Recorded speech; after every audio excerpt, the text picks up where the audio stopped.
evangelists, the method that we employ in evangelism, and the message that we proclaim in evangelism. But this week we're going to be pivoting and talking about kind of preparing your kids for college, or if you're going to college, how do you prepare to go to school, especially in keeping the faith, growing in your faith, and those types of things. And so before we get started, just want to flag the resources on the back to make sure everyone has them. The first one's just kind of the outline for today. It says preparing for college. And so you have that. On the back of that page, there's just different resources, kind of a short list of resources about different issues I'll hit on, different books, sermon series, things like that. They'll hit on different topics regarding college students, things like that. And then this other page, I call it student interviews. I literally just grabbed two of the students who are involved in our ministry that grew up in the church that I feel like are growing pretty well in their faith in college. One of them is actually from Byron CRC. And I just said, what did your parents do to help you kind of be prepared to go to college? I didn't grow up in the church, and so I was kind of like, I've got a lot to learn. I've got a little guy, his name's Bennett. I'm like, what are the things that your parents did to help you? And I just kind of put together like this interview. It's not like real neat. It's just their kind of responses to different questions I asked them about that particular topic. And so I hope you have that. And then lastly, from last week, if you didn't get this already, it's just my lesson outline from last week, talking about the method and message of evangelism. So if you want a kind of refresher, just grab that on your way out. And once again, if anyone wants to just learn more about our ministry at Western, learn more about campus ministries, no matter where you're going, and I could be a resource to you, just come up and grab me after the service, and I can get you my number and email. And I'd love to share more about our ministry and more just about campus ministry, growing in college, and those types of things. Or if you have evangelism questions, I'd love to continue to talk with you about that. And so those are the resources. Let me go ahead and pray, and we can jump in. Father, education is a gift to be stewarded. Going to college is an opportunity to be stewarded and to be taken advantage of. And I pray as the church we would prepare people well to leave and go to college and be effective and fruitful and faithful in their studies, school. And I pray that you prepare our hearts and our minds to do that well today. I pray this in Christ's name. Amen. And so what I want to do today, it's going to be simple, and I hope that I'm just going to work through these points relatively quickly because I want to open it up for questions. And I just want to note this in the front end. This isn't like speaking from, I just went and did a bunch of research. It's just that I've worked on a college campus for 7 years. I went to school for 4. I spend 30 hours a week with students, so not like running events, just in the dorms, in the cafeteria, working out with them. I'm just hanging out with college students, spending unreal amounts of time with them. And it's just kind of, what have I learned over the years about students who grew up in church and what happens to them when they go to college? There are a lot of good studies on this, a lot of good thoughts and some of those resources on that page, but this is really just my experience that I hope is going to be helpful for you, kind of on the ground. Secondly, a lot of this is wisdom. It's not like these are biblical imperatives, like, go do this. You know, they didn't have the modern university system in the Bible. But a lot of this is grounded in just reading Paul's epistles. And the reason is that when Paul writes to a church, it's assuming something, he's not with them. And so the person that kind of helped them come to faith in the first place, nurture their early faith, is now gone. And so they're separate from the place that they grew up in the faith, and they're dealing with particular issues because of that separation. And so when we think of sending our kids to college, there's a correlation there. We nurtured people's faith, we helped them grow, but now they're apart from us. And that's when some issues start to come in, if you know what I mean. And so when I think about the book of 1 Corinthians, in particular, I kind of think of it as like the University of Corinth in a way, right? It has some, Corinth and the modern university kind of have a lot of similarities. And when Paul's talking there, the first 4 chapters have a lot to do with factions in the church, divisions. And what's that based on? Well, it's based on the educational system of the time, which had philosophical schools. I'm with Plato, I'm with Aristotle, I'm with this person, this person. So their educational system was causing problems in the way Christians were thinking about growing. There's an education issue. Chapters kind of 5 through 7 have to do with sexuality. And so what is the proper sexual ethic in the Bible, and how is this being corrupted by their culture at the University of Corinth, as I'm labeling it? You go on, and in chapters 10 through 13, 10 through 14, 11 through 14, you get this issue of the church. And so you have, what's our relationship with the church? What the church, how should it function? What should it be like? And you're dealing with those things. And then chapter 15, it just gets to the basics of the gospel, the resurrection of Christ, his crucifixion. It's essential tenets of the faith, and we're going to talk about that. And then I kind of missed chapters 9 through 11 there. It has to do with food offered to idols. And that's just, how do Christians relate to the world around them when they don't believe the same things as them? Does that make sense? So you're seeing some of these overlaps that deal with us going to college that we're going to hit on. And so I say all that to say is that I'm not going to sit here and be like, this Bible verse says blank, but know that this is kind of coming out of a life that's trying to be saturated in the God's Word, and then applying that to the college situation. So these are lessons learned, not chapter and verse, but biblical principles applied to the college situation, if that makes sense. And so let's go through these quickish, and then I want to open it up for questions that you guys have. The first is this: prayer is powerful. That's obvious, right? We as a church ought to be praying for the kids in our congregation, the students in our congregation, and trusting that God's work is even more powerful than our work. And so that's a simple one. We ought to be praying as we send students off to college, praying for them often.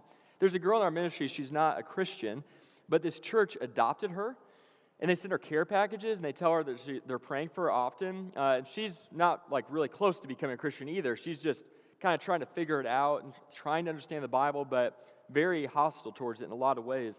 But she often talks about that church praying for her. And I just think it's a powerful testimony to students. But I think it's the more important part is that God is working in people's lives beyond our grasp of them. Secondly, be the person you want your kids to be. We often are like, you need to read your Bible. You need to stop drinking so much. You need to go to school and work harder. And then if we look at our own lives, we don't do those things. You need to be more patient, and we get angry. We need to be more spiritual. We need to be more involved in church. And then we think, well, are we involved in the church? In Campus Outreach, we call it transformational leadership, is that my main goal in leading others is that I would grow myself. And so as we think about investing in our kids before they go to college, and you would think, I want them to have a life that looks like this, then you begin to lead a life that looks like that. If you want them to be involved in church, you be involved in church. If you want them to have a quiet time with God in the morning, you have a quiet time with God in the morning and make it a priority.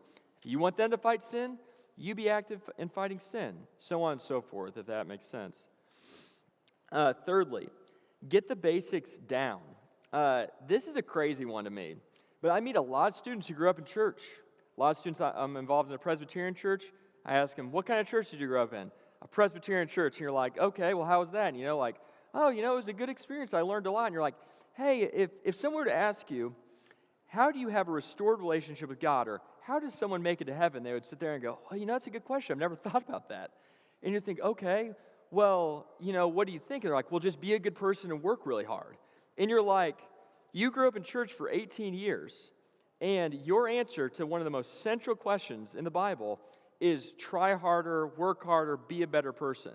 Didn't mention Jesus, didn't talk about God, never mentioned grace. And it just strikes me, it's so amazing. And you look at their life and you're like, and you're not even close to living close to God. Like your life doesn't reflect the Christian life at all. And I think it goes back to this, is that the central part of the Christian life is Jesus Christ himself. And so we need to make sure that the gospel, the central facet of the gospel, that Jesus died for sinners, we don't earn our way to heaven, Christ did everything necessary, is super, super, super clear. And just make sure people understand those central tenets of the Christian faith. Because I think we assume it so often when people grow up in church that it often goes missed. And people aren't thinking about Christ. And that's not the thing that's flavoring their Christian life. They just think, I go to church to be a good person. I've got to be a good moral person to get to heaven. And they've missed that central feature of the Christian life. Fourthly, know who you are and whose you are. We need to instill a secure identity in our students and our own lives. And what I mean by that is we need people to understand that their identity is connected to Jesus Christ and his work for them. And so the way God views them is secure because of Christ. I think there's often a lot of really insecure students. And insecurity will lead to immorality. And the connection between those two things is when I feel insecure, I need stability. I need people to like me, to accept me. And so I go to college and I'm seeking acceptance. I'm seeking approval. I got acceptance and approval in high school by going to youth group, by leading Bible studies. But when I go to college, no one wants to do that stuff. And when I mean no one, I'm saying like no one. No one's excited about doing those things at like a public university. And so you go and say, where am I going to be accepted?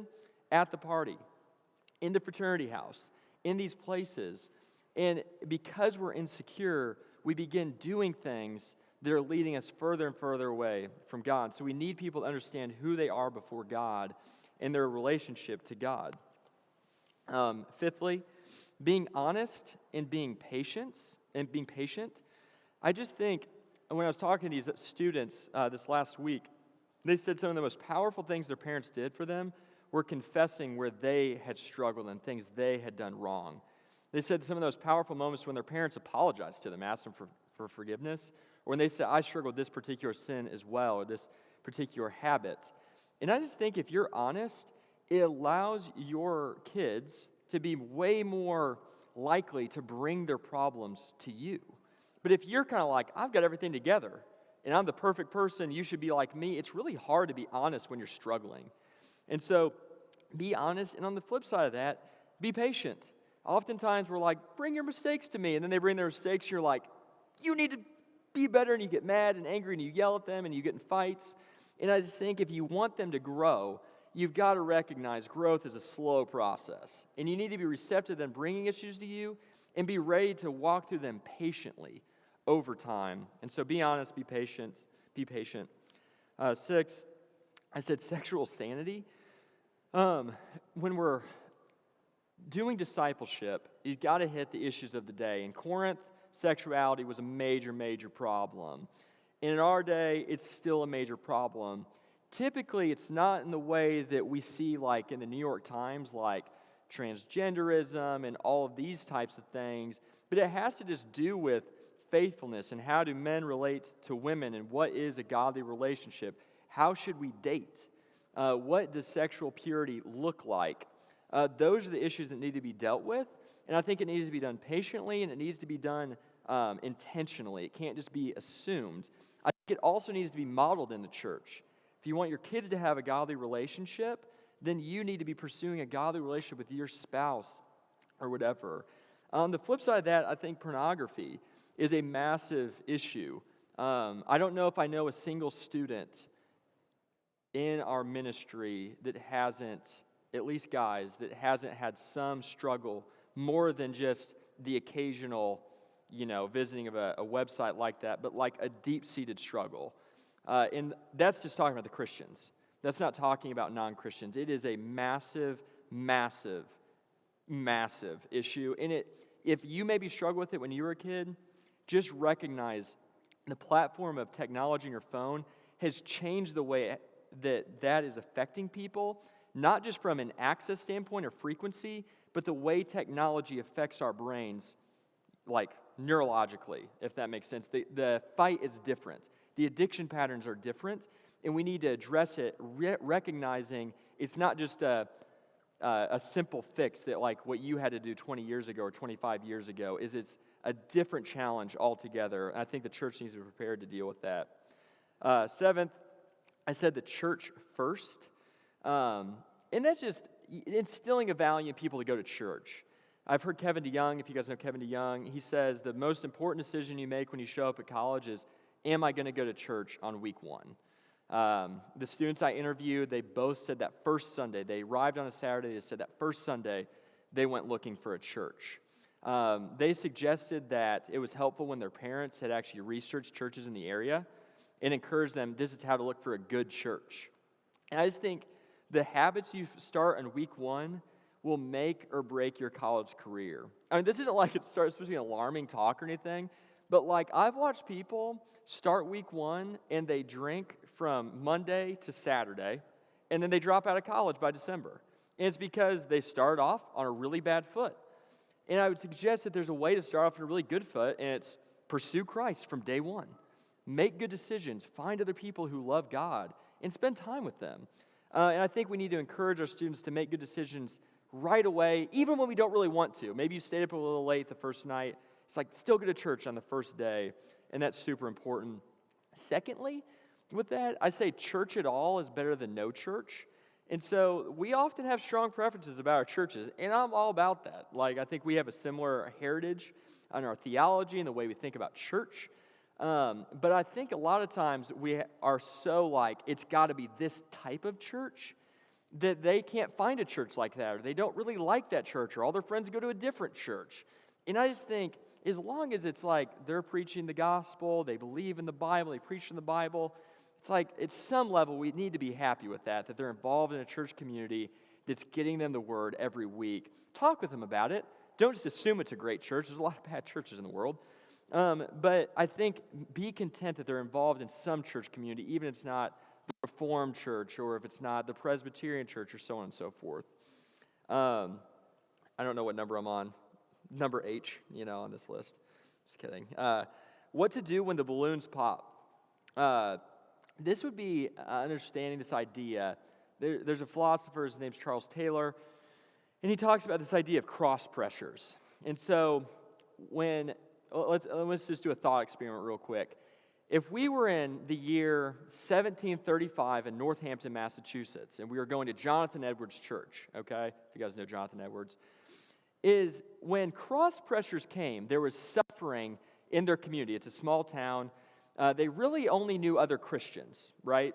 They don't really have access to the rest of the world. So when suffering comes and it puts pressure on the community, like a balloon, you're squeezing it, there's only one option in there.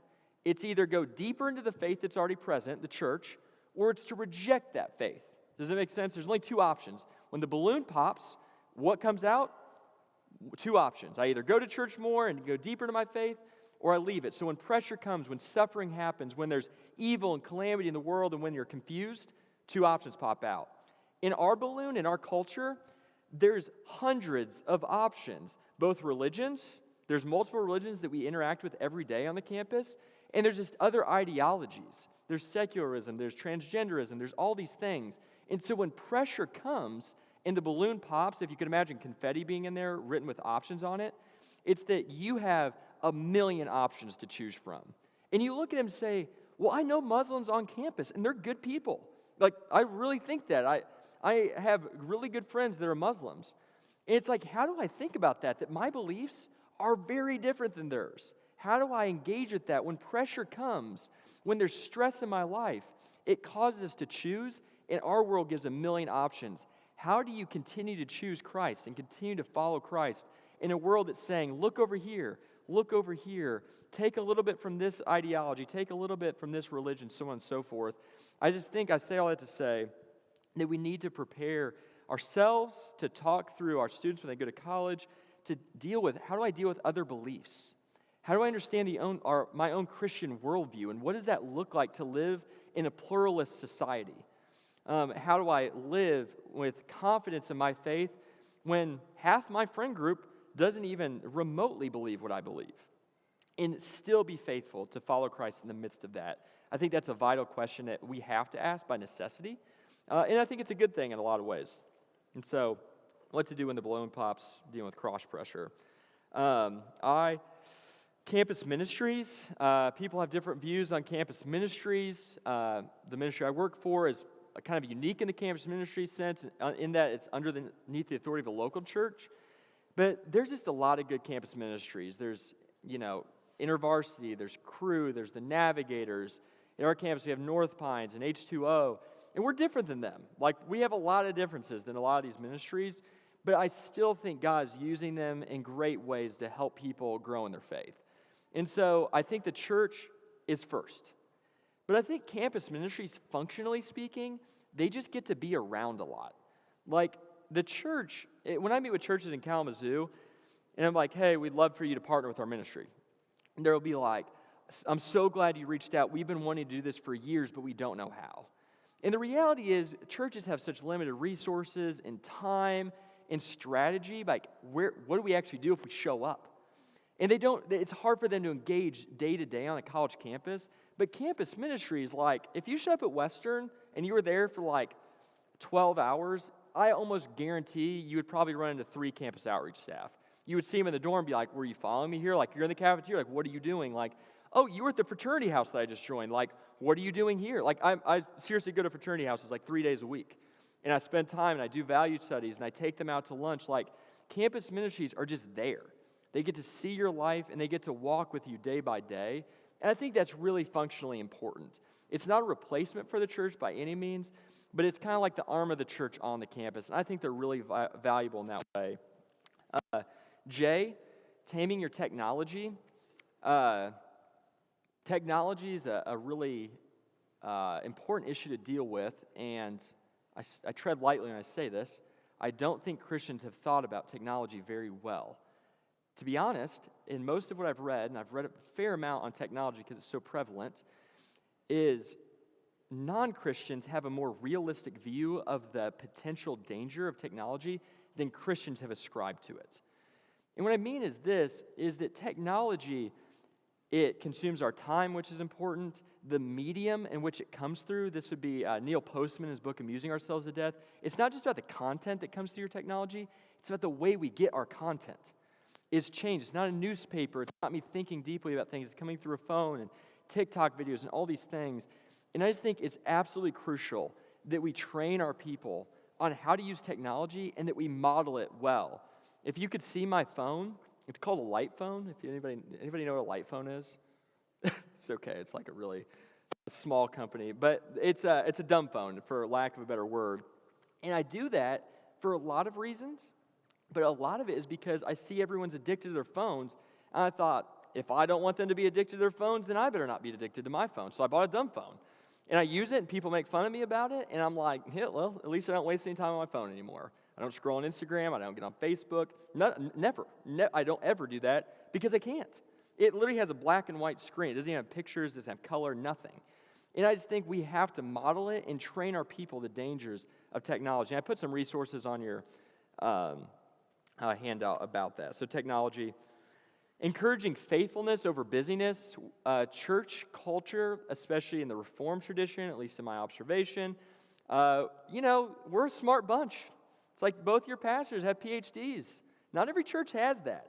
A lot of us held high qualified jobs. We're doctors and lawyers and professors. Like if you went to our little church in Kalamazoo, it's like the educational standard there is incredibly high. We have so many doctors in a church of like 100 people.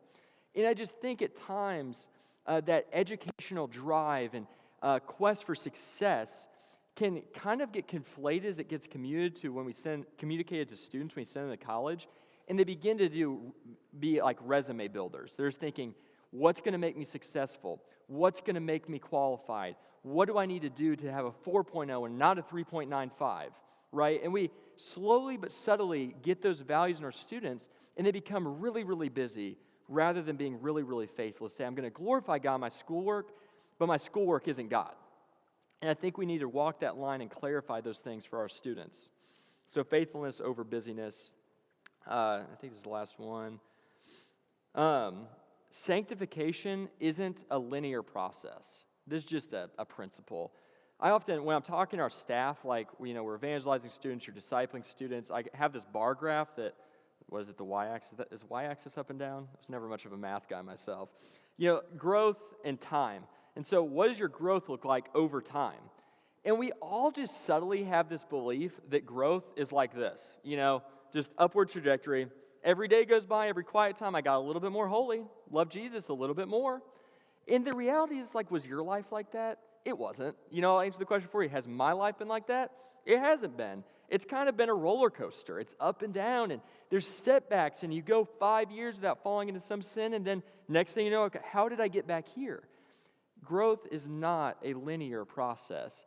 And if we just have that expectation, if your student shows up, back at home for fall break, it's like, yeah, Dad, I got a drinking ticket. And you're like, how could you do this? I thought I trained you better. If you could just be prepared, like, there are going to be some setbacks. And if you could be patiently walking with them through those things, I think the outcome is going to be so much better than if you make it such a standard that they can't ever share these things or struggling with you at all. And so be prepared that sanctification is not a linear process. A story with that, my boss back in Illinois, started campus outreach in Illinois, godly guy, obviously super committed to the mission. His kids have been raised around it, hyper involved in church. His son went off to college. In the first week, he got a drinking ticket, but his dad's was paying for school, and so the account was linked to his dad's account. And so he gets like a $150 charge on the account for this drinking ticket he got. And he just texted and says, "Hey, buddy, I saw that you owe me $150. Like, can't wait to talk when we get home." And it was just kind of like one of those moments you're like, well, why didn't you drop the hammer on him?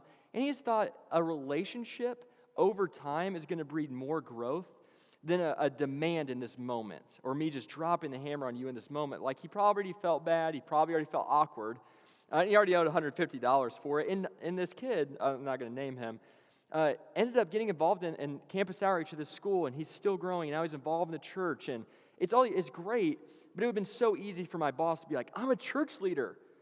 Like, I'm an elder at this church. I started this ministry. Like, can you just shape up? And rather, he just said, I'm going to be patient with you and realize there's struggles and difficulties, and I love to work through those things with you. So sanctification isn't a linear process. And that's just the end of this, preparing your kids for college. If I were to give another talk on getting ready for college or how to succeed in your faith in college, they would look a little bit different. I would have different emphases. But this is just kind of a broad list of ideas and topics just to frame how you're thinking about it. And maybe lastly, there's probably a wide range of people in here, from people with really young kids like me. There's probably people that have had grandkids go through college. I just think the church, it's our job as a whole to prepare our students to go to college. It's not just an individual parent working really hard, trying to do everything. It's engrafting your children in the life of the church and asking for help. Asking, what did you do in this situation? Asking for prayer, asking for resources. And so everyone in the room really has responsibility, and a missional responsibility. This is an issue of mission in the world to help our students do well when they go to college. And so with that being said, I just want to take some time to field any questions you have. It could be about evangelism, if you were here for the evangelism stuff, or it could be about college issues. So, how to prepare for college, how to succeed in college, things like that. And if you need to take a minute, that would be great as well. Jean has a microphone, if that'll help you speak up. So just let him fly, and I'll do my best to answer.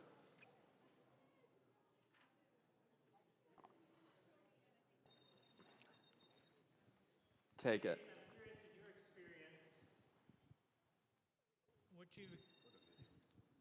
I'm curious, in your experience, what would you say are the odds of a Christian college student's faith surviving 4 years at a public university? Oh, this is a great question. There's a guy named Ryan Burge. It's random. He actually is a professor at a school that CO's at in this podunk town in Illinois called Eastern Illinois University. But he was just a part of the biggest study ever on de-churching. If you've seen this book come out, it's this guy named Ryan Burge. He's kind of the statistician behind this whole thing. Anyways, he did a study on faith in college, and it's actually contrary to what most everyone thinks. It's way more likely for someone that actually goes to a 4-year program to come out on the other side more committed to a religious belief than not. And so less education actually lends itself to less adherence to a religious belief, which is super counter to basically everything that we think. And I think the assumption of that is that they're coming in with a foundation, and it's also probably assuming those 4 years might be difficult. And so I think a lot of students that don't want anything to do with our ministry right now, probably on the back end of it, the people that grew up in church will reintegrate again. And so I think there's tons of hope, to be quite honest with you. I don't know what the percentage would be, but I think in the long run, there's a lot of hope for Christian students making it. My greatest hope is that they're in Christ's hand. He's not going to let his people go. And that's the confidence we have. But I also just think, like, statistically speaking, it's fairly hopeful, which is really strange. That would be the case. And so I think there's a lot of hope, but there's also a lot of danger. So I don't know if I could answer with a percentage, but I think be hopeful, but be intentional would be my two thoughts on it. I don't know if that's helpful or not, but we have a lot of reason for confidence, both from a worldly perspective and obviously a theological perspective. So, any other questions? I wouldn't want to ask me questions either. It's okay. Just joking.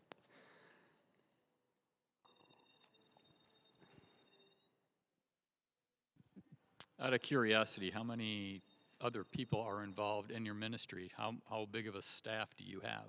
Yeah, it's me and 5 other staff. Our associate pastor does campus ministry in the fraternity system. And then my boss is in Grand Rapids, and he has 1 resource staff, and they do ministry at Calvin, but they'll come down to Western every once in a while. So total full-time staff, we have 8, but then we have volunteers. So like my wife volunteers, another staff guy's wife, she volunteers, and then 1 girl, her fiance, is also a volunteer in the ministry. So total 10 to 12. And obviously our church, we integrate with the church quite a bit, and so yeah, that's pretty unusual. Usually the teams are a lot smaller than that, but because we're just starting here, it's a large team. So, answer the question, yeah. Anything else? College or evangelism or whatever. This guy, we've got questions over here. Leave me the mic all day. Yeah, that's right. I need to take a page out of your book. You touched briefly on how if you were giving a talk this morning on preparing for college, it would be different. Mm-hmm. Without going all the way there, I wonder if you could share just a couple of highlights for the students with us. Yeah. Yeah, off the top of my head, I would think of probably 4 things, maybe 5. If I keep thinking, I'll probably just keep going up, which is what happens on these, right? I would say community is find a community immediately when you get there. You've got to be plugged in and connected to other Christians. Church would fall in that same category, but it's vital that you get plugged into a church immediately. Gospel clarity. So I go back to that. I said that already, but gospel clarity is hyper important, that you would understand what Jesus Christ did on the cross. That's the central motivating factor. It's the sum of the Christian life is understanding Jesus Christ. And so making sure you have gospel clarity. Do you understand what the Bible's about? Do you understand why it was Jesus that had to die? Do you understand what the significance of that is and the implications in that in your life? I think lastly, being diligent in the pursuit of holiness. And what I mean by that is that so often we view justification, it's an act of God, right? It's a one-time, God's grace totally to you, monergistic work. But we view sanctification as if it's kind of the same, but it's different. Sanctification is a work of God that's happening over time that enables us to live as we are designed, as the Westminster Shorter Catechism says. And so sanctification is something that we participate in, motivated and fueled and enlivened by God's grace. And so I see so many students playing video games, scrolling on their phones, kind of like, totally addicted to pornography and just sitting in it. Like, it's kind of like, God will change me eventually. And I would just say, if you're not, as John Owen says, if you're not killing sin, it's killing you. And so often students just kind of walk down the road of sin carelessly, thinking, well, God will change me when I graduate. It'll be different when I have a family. And eventually they just walk totally away from Christ. And so the pursuit of holiness is just so essential in the Christian life in college. And maybe I'd add one more, is be hopeful in the mission. And so often students that grow up in church don't think people can come to Christ after college, and then they live with someone, like a roommate is not a Christian, or become a Christian in college. They live with a roommate their first year, he's not a Christian, and they just think, all right, I'm going to church, see you later, bye. Almost like I can't influence people for the faith. And I would say as you go to college, think of this as like a missional opportunity. Like, people come to Christ in college often. It's kind of like the last major stop in the road that people have to like really engage with faith. Oftentimes people come to faith after college, but it's even more rare. And so going to college, you don't have to be influenced by the world, as you can influence the world for Christ. And you'll probably never have an opportunity like living in the dorms your freshman year to do that. I mean, it is a missional hotbed. You're brushing your teeth next to people, staying up late, waking up early, in class together. It's a missional opportunity. So that's what I would say. Community, church, gospel clarity, fighting sin, and living on mission. Is that helpful? Good. Anything else? If you have other questions, you can, come talk to me after. Yeah.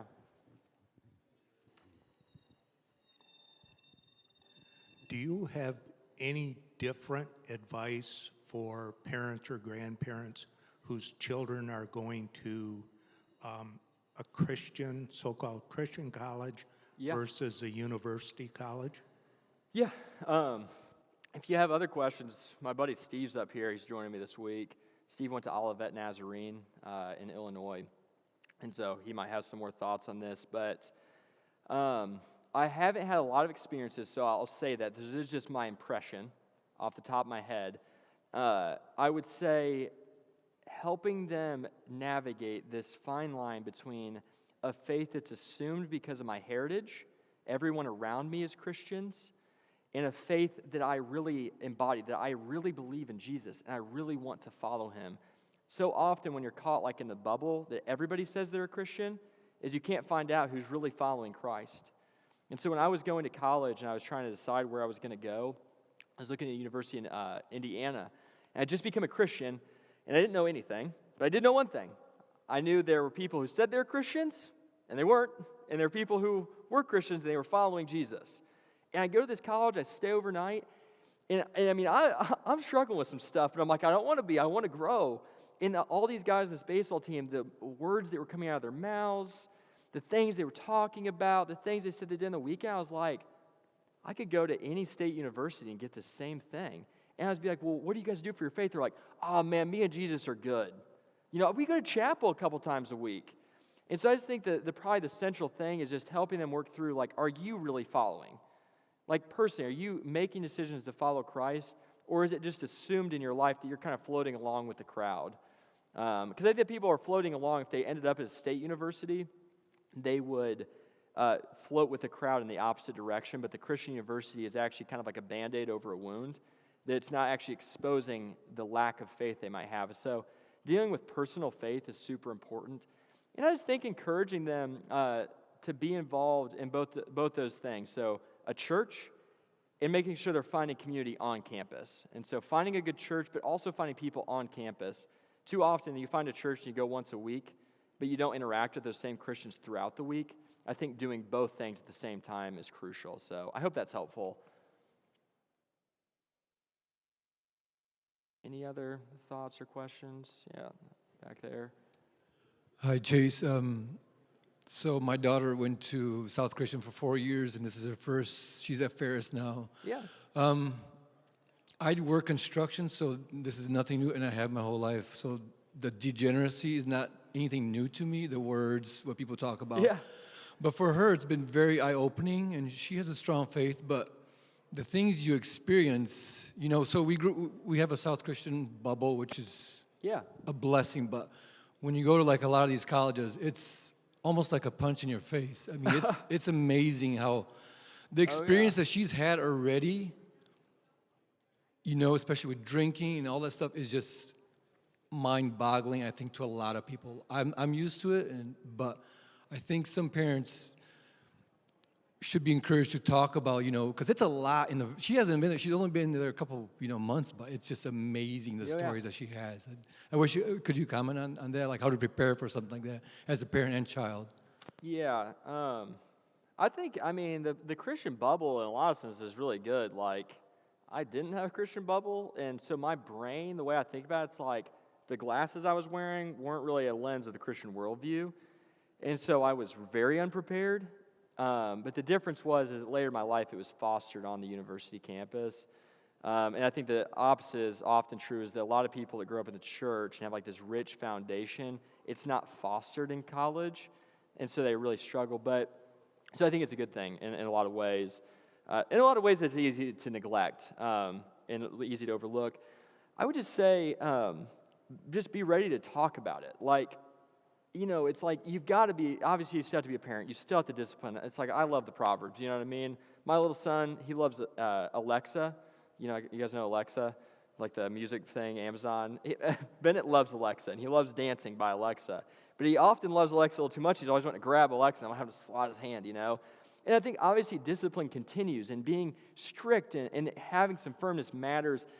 But I think you've also just got to be gentle. It's like, it's a rough environment out there for Christians a lot of times. Now, one of these girls I was talking to in those interviews said that. She's like, I show up to campus, In that first week, I'm like, I'm the only one.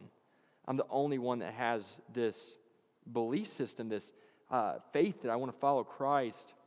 And so make sure, if it doesn't feel like they have any advocates on the campus, make sure at least you're an advocate, that you're patient with them, that you love them, that you're willing to talk through things with them without just jumping down their throat. Because I think regardless, it's like things are going to happen on the college campus, and you want at least to be a sounding board to walk through those things with them, or else they might not have anybody. I think secondly, just make sure, I call it like, you don't want to overfunction in people's lives. I often say that growth chart I kind of gave earlier is sometimes there's like pseudo growth. And that's like, there's somebody like, hey man, let's get together. Like, let's read the Bible. Hey, you're at a party and I'm like literally dragging you out. It's like, that's fake growth that eventually will be exposed. And I think as parents, obviously it's like, you want to make sure your kids are doing well, and it's easy to overfunction, but it's actually not revealing what's really there. And so do what you can, but try not to overfunction and like you're just faking what's actually happening in their life. Like, let them risk. Let them take steps on their own. Let them try to find a mentor at college. Help them find a church, but don't show up every weekend and be like, we're going to church. Does that make sense? There's a difference between those things, and I think we've got to be okay living in that tension, being a mentor, but your relationship is really changing, and you've got to make sure you don't overfunction. And so I don't know if that's helpful or not, but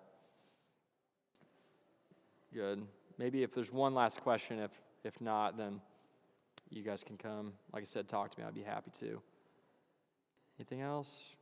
Going once, going twice. Sold. Cool. Thanks for letting me join you guys. If I can answer any other questions, that would be great.